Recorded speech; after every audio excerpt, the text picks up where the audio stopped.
Hello, hi, my name's Doug Chapman and I'm what is termed the Keeper of Dode.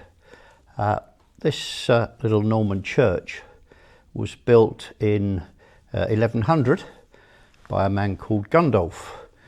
There is some apocryphal belief that Gundulf was the origin of Gandalf, but I won't go into that. It's quite involved.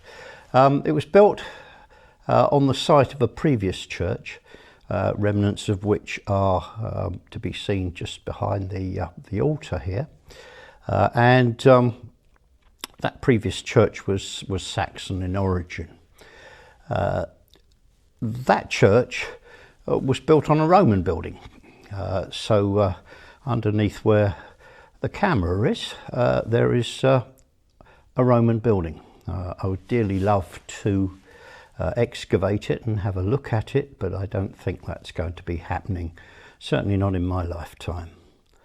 And the Roman building stands very simply on a man-made mound, which sort of sticks out of the hillside, quite pronounced, and that we believe is some 5,000 years old.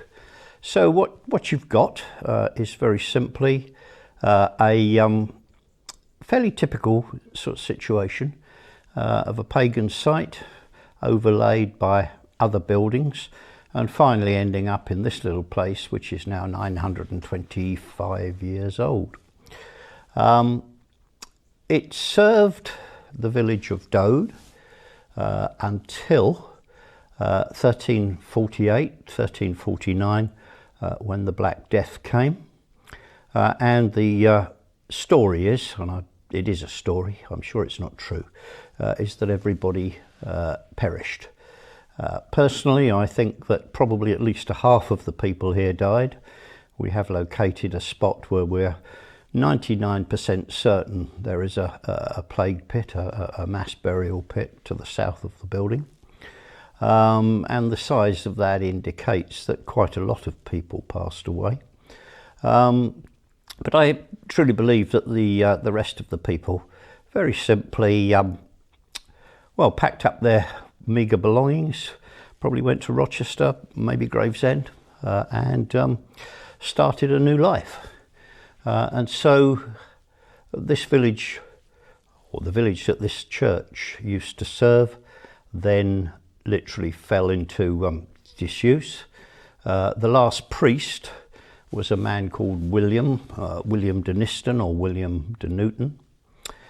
He walked through that door over there on the 1st of May, or very close to the 1st of May, 1367, and went to the neighbouring village of Paddlesworth, where Dode's little sister church of St Benedict, Dode's little sister church of St Benedict still is.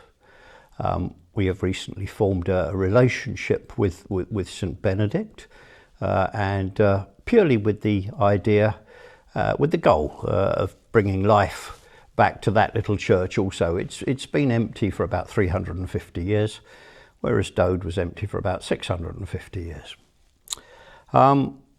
After the Black Death, after William left, the place just fell into disrepair.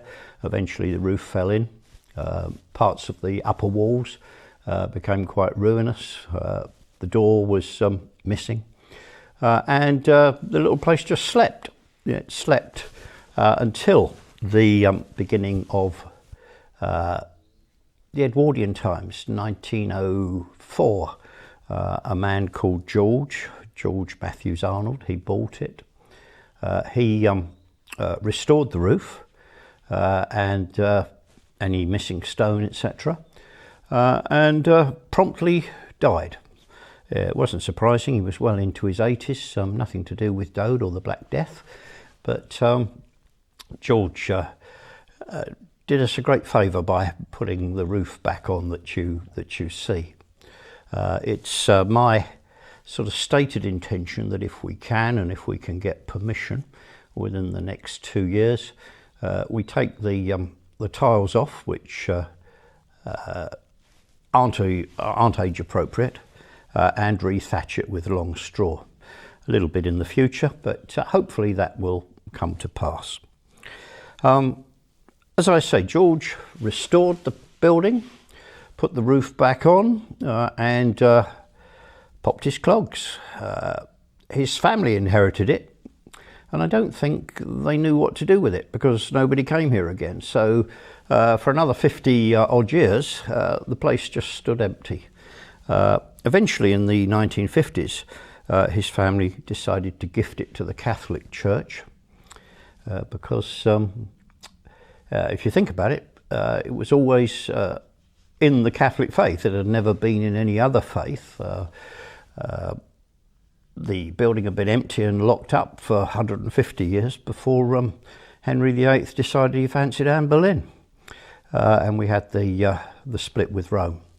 So the Catholic Church, with some glee and great rejoicing, took it back and held a service here. And unfortunately, that was about as far as it went. They had a few regular services, but only once a year, I understand, in the summer, at which time they also had a picnic. And the church again lapsed into obscurity, really.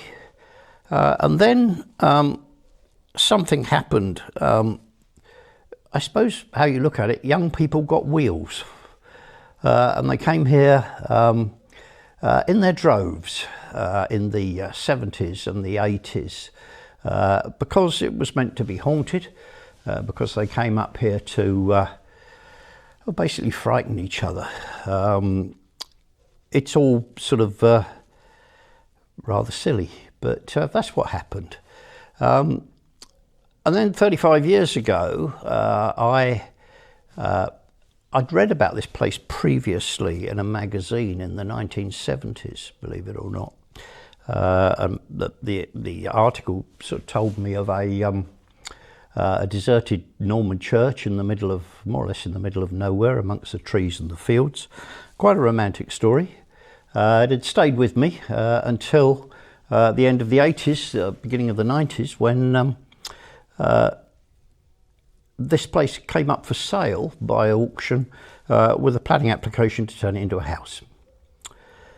So, like an idiot and unknown to my wife, something I still regret, I came along and to the auction, or went along to the auction, and I bought it. Something which I never regret. The place was not like you'll see it today.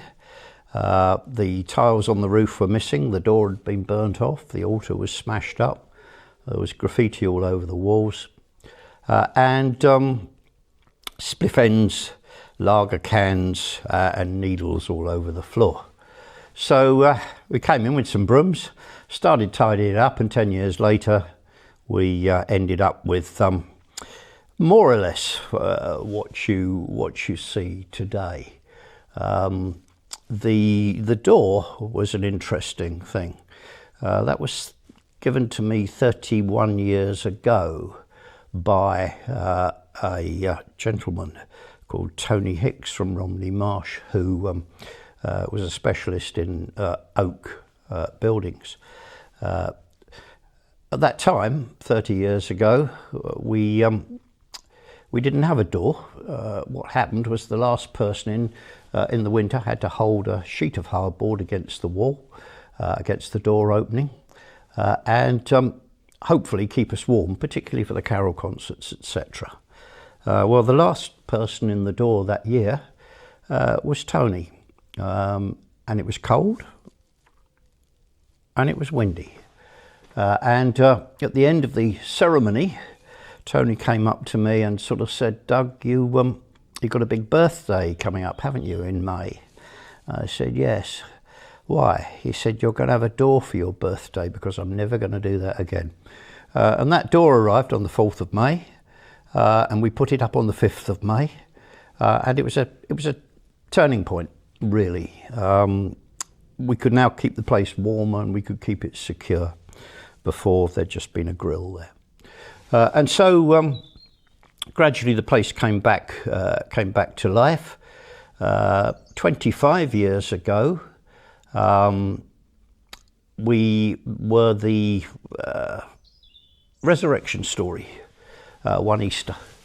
And the national press, television, got hold of the fact that some idiot in Kent who had spent the last 10 years and all of his own money in restoring a medieval church and didn't know what to do with it. That weekend, 2,000 people turned up over the 4-day holiday. People specifically to ask whether they could be married here, which they couldn't.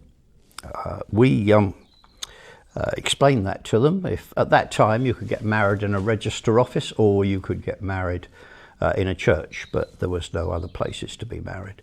And we essentially couldn't help them. A few months later, in May, we were in Australia, and I picked up, appropriately to a wedding, I picked up the Sydney Morning Herald and saw that the law had changed in this country to allow marriages in civil premises. And when we returned, we made an application to the Kent County Council, got our permission, and started marrying people in a civil ceremony. People then started saying, wouldn't it be lovely to wake up here? So we built 2 little retreat cottages. And later we were asked to do hand fastings, something I didn't really understand at the time. This is about 17 years ago. But we researched it, and with the couple who wanted the first hand fasting, we spent a lot of time with them, working out the correct wording and what happened. And we started doing hand fastings. Today, I'm informed, I'm not sure it's true or not, but we certainly must be up there. We do more hand fastings at Dode than anywhere else in England, with the exception of Glastonbury. If that's true, I'll take it. And one of the interesting things that happened was that for some years we had been scattering ashes around the grounds, and we'd run out of respectful space about 6 years ago. We wouldn't put ashes on top of ashes. We would only, really give everybody, say, a little 6-foot square, 2 metres square. And we'd run out of the space. And then one evening, my wife sort of said to me, it's a shame you didn't see Countryfile tonight. She said, some nut has built a long barrow in Wiltshire. And I'm surprised you haven't done it. And that was like a red rag to a bull. Within 2 days, I was down in Wiltshire meeting the nut, who turned out to be a really knowledgeable farmer. He used to be a steward at Stonehenge, very knowledgeable in ancient sites. And I fell in love with this long barrow, and I came back determined to build one. So we applied to get planning permission and all the necessary things you need to get to build a long barrow. A long barrow is very simply a place for the interment of ashes. It's a place of remembrance. It's a sacred place.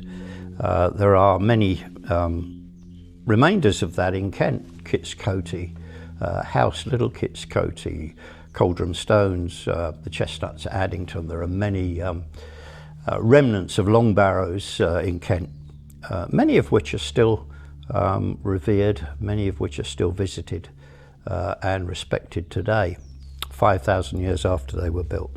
So we had all our permissions in place, but we didn't.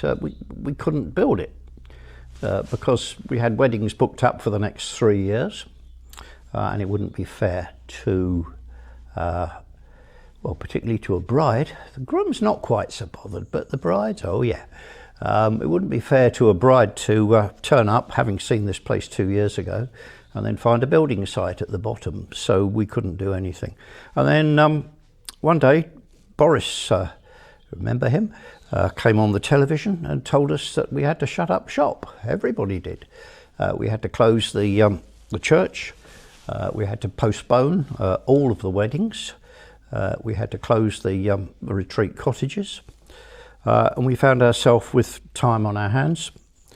And within about 4 days of that announcement, we had the builders in, who were permitted to work outside, building our long barrow. It's called Holly Barrow. And I find it particularly appropriate that one pandemic stopped this place being used as a church, and another pandemic gave us the ability to use it as a church again, not only for marriages, we name children, but also to say goodbye to people.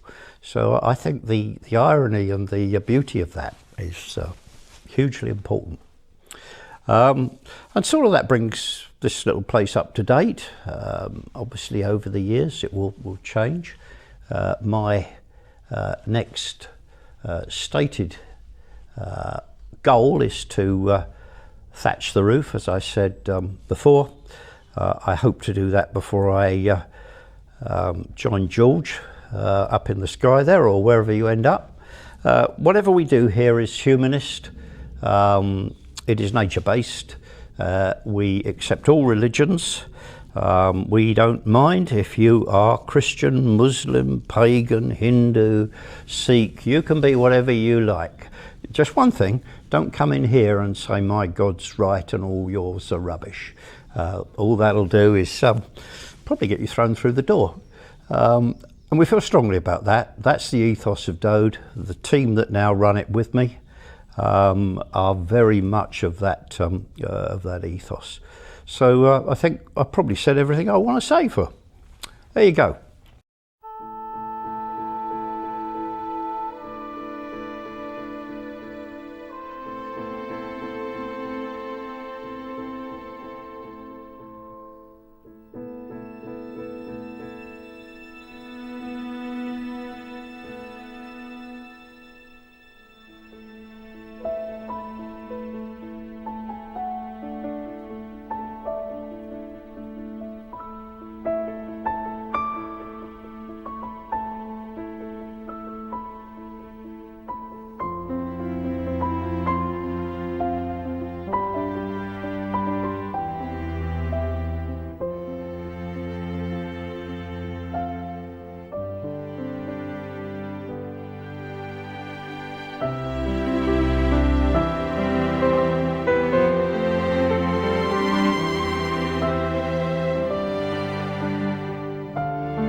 Yeah, well, here we are in the chapel of Holly Barrow.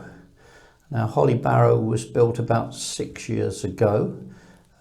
It contains 3 circular chambers, as this one is. Sorry, it contains 5 circular chambers, as this one is, 4 of which contain niches. We have room here for the ashes of approximately 800 people. We also have single niches, but the majority are double, and we have the ability to provide family niches as well. So it's very simple. If you want to spend eternity in a place like this, we can help you. It's very quiet, very peaceful. There's a wonderful echo in this particular chamber, but also in the other chambers. The other chambers we don't allow filming in, for the simple reason that there are people in there. They're loved ones of others, and we think that that should be respected. After all, this is a sacred place. So a little place called Holly Barrow in the middle of nowhere.